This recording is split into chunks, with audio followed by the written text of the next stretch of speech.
From Russia with Love, Kash is in, and Elon's baby mama drama. This is Trump This Week, and today we discuss.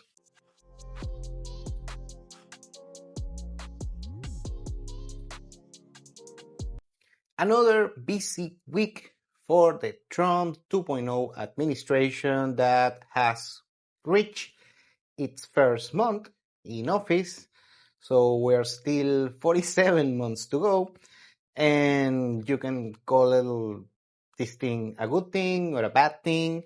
I found it entertaining, and sadly, too many times it's too emotional, but here we are. So today we are going to discuss the top 5 events of the week regarding the Trump administration. So let's start.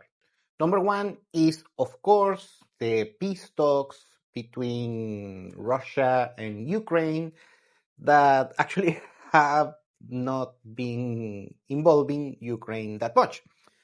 Okay, starting this week, we had a peace meeting in Saudi Arabia hosted by, the Prince of Saudi Arabia, Mohammed bin Salman, MBS. And on this particular meeting, both, heavyweights on both the US and Russian administration. On one hand, we had the Secretary of State, Marco Rubio, the National Security Advisor, Mike Waltz, and the other table, we got the eternal Sergei Lavrov. Anyway, now on these particular talks, apparently what has been, on the surface is that Russia is going to get pretty much everything they want in order to stop the war. The first thing is that Ukraine is not going to get a NATO membership. That is actually the first demand since even before the war started. Also, no, apparently it's going to be Russia is going to keep the territories gained in Ukraine, Crimea, that of course that's since 2014, and that 20% of the east side of Ukraine, the Donbas region, and so on. And apparently Russia is going to keep it. We don't know if it's going to be like a special disputed territory or just straight up Russian soil. So we have to see on that. Also, some claims regarding how the Ukrainian military is going to be structured. And so many secondary concessions that Ukraine has to comply in order to, declare peace once for all. And also several sanctions that are against the Russian economy are going to be lifted. On the US side is most likely to happen. I got the news this week that the credit card companies, Visa and MasterCard, that stopped working in Russia since the start of the war, apparently are resuming operations. If you live in Russia, please leave it on the comments below if that is the case or not. Anyways, so basically, Putin is going to get a lot from the US. US is giving a lot of concessions. So sanctions removal, many US companies can go back and operate again in Russian soil. And also, apparently, even Trump mentioned this, that it's possible that the Russian Federation, is going to be another member of the G8. Remember that we have the G7, but until 2014, it was called the G8 because Russia was on that group, and maybe they can go back. I don't know if the European members of the G7 are going to agree on that. Now, let's talk about the Ukrainian side. The president of Ukraine, Volodymyr Zelensky, is not exactly thrilled by the events this week. Actually, he got on a back and forth with Donald Trump. Trump called him a dictator, a mediocre comedian. He called a bunch of, basically he said that he blamed Zelensky for the war on the first place. yet again, and that created a bunch of backlash, starting by Zelensky himself, that he is very defiant, his statements against Donald Trump, but even on conservative media, they are criticizing this particular, let's say, stand of Trump against Zelensky. Even on the New York Post, it's a conservative publication, they put this particular cover of their paperwork saying basically the dictator is Putin. Well, Zelensky has been busy on his side. First, he was upset because he wasn't invited to the summit in Saudi Arabia. Apparently, the Saudis wanted Zelensky also on the table, but that didn't happen, of course. And Zelensky, let's say, created a couple of, say, meetings of his own. First, he visited the Emirates.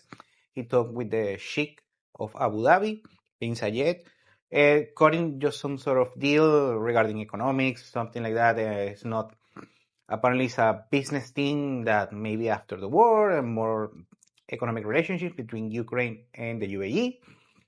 I think that's a good thing for everyone. And also he went to Turkey and Erdogan, and he had a meeting with the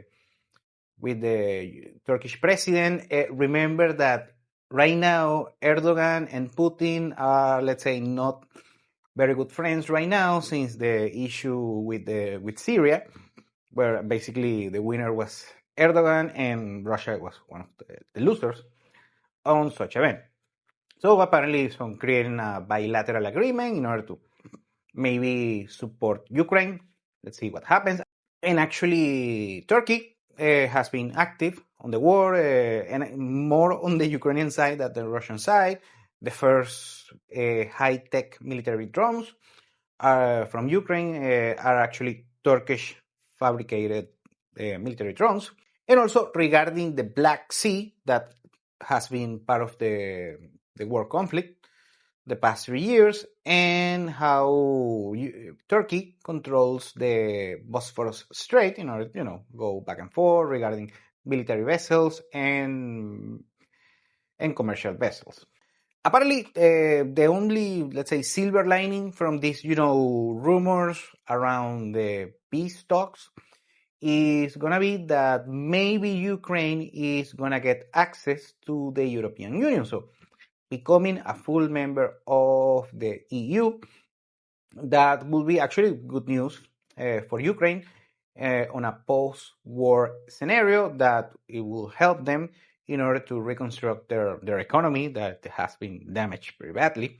So at the end of this week, where the result is that, the rhetoric right now is that maybe we are closer to the end of the war in Ukraine, however, with a hefty price for Ukrainians to pay.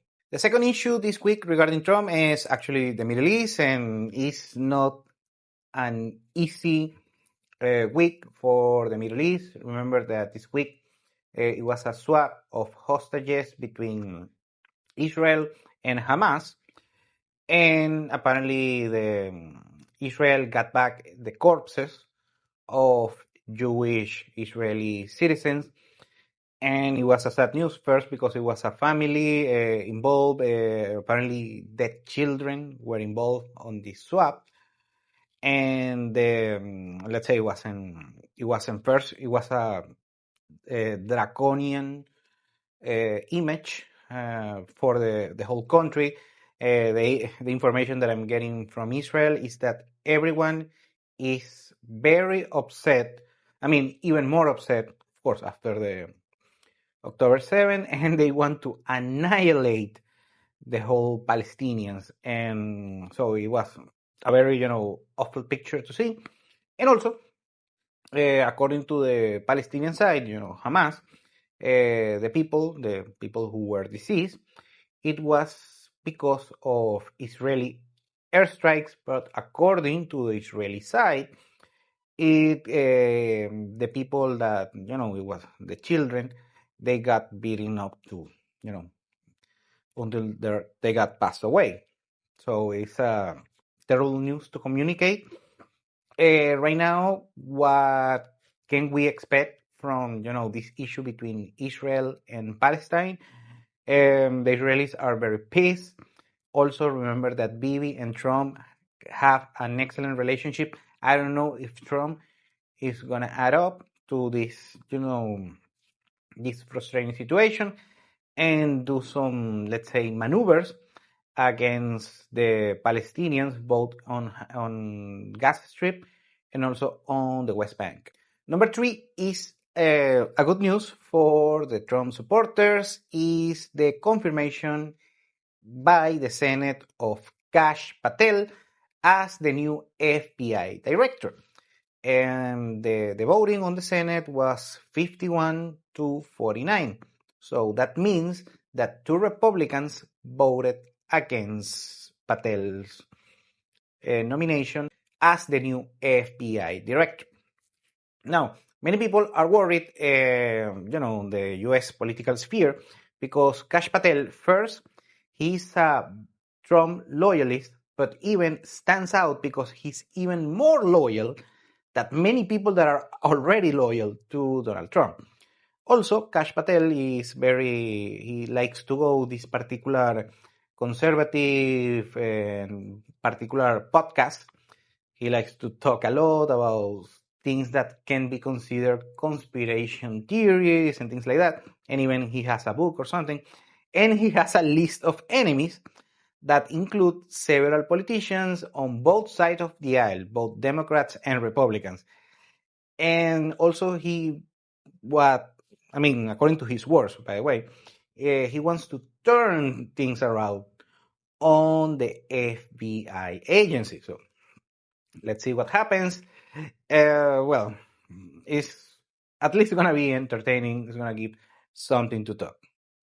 Number 4, we have actually something that we call already here on the channel a setback for Trump's administration that we knew is going to happen. A federal court repealed the executive order given by Trump on his first day regarding ending the birthright citizenship in the United States. And the reasons why this particular federal court overturned that particular executive order are simple. Is the 14th Amendment is anti-constitutional to remove the birthright citizenship that you have in the United States. So we knew it's going to happen. Apparently, it's going to be some legal battle that might end on the Supreme Court that we don't know what's going to happen because on one hand, you have the Supreme Court. Actually, most of the Supreme Court judges have a conservative bias. Meanwhile, this particular law is constitutional. So that will mean that you have to change completely the Constitution, this particular amendment, of course. So I don't know what's going to happen. It's a toss-up right now. But if you ask me, I think the 14th Amendment is going to stay. Of course, we're going to see a political and legal circus on the moment, but I think it's going to stay. Just my humble prediction. And number 5, we have a kind of a good news, at least for Elon Musk, that this particular baby mama drama from Elon. Apparently, Elon has become a father for the 13th time, so he has a big family. And the particular lady that he's, the mother of this love child, her name is Ashley St. Clair. That she's an influencer on social media. I thought she was conservative, but also she's a feminist, something like that. I mean, I don't know her that well. Let's put here the picture, and you can, if you have a particular opinion about her thing, well, you can say that. Well, the point is that she is calling, of course, for the rights in order to, the child support and things like that, making the boss, also, getting clout for her side. And also, she apparently, She gave recently an interview on a lavishing penthouse and an apartment, very luxurious apartment. And apparently something like Elon is supposed to pay for the rent on such place. Ask me why. Well, anyways, it's this particular not a feud, but a drama started by this particular lady. And Elon hasn't, communicated anything. I'm sure that he will be happy of having another child, but for the rest, I don't think he's gonna marry Miss Sinclair. So let's see. Let's see what happens. Just the fun fact for this week. And also on the next week, I'm gonna make a video on how this particular issue, when I get more intel on that, how it's gonna affect the worldwide dating market, but mostly the US dating market, because we always discuss how the US dating market right now is on a inflationary, hyperinflationary trend. And this issue between Elon Musk and Miss Sinclair is going to create even more hyperinflation on the dating market. Thank you for watching Continental Insider. Please like, share, and subscribe. Follow us on social media. And if you want to work with us, continentalinsider.com. Thanks again, and have a nice day.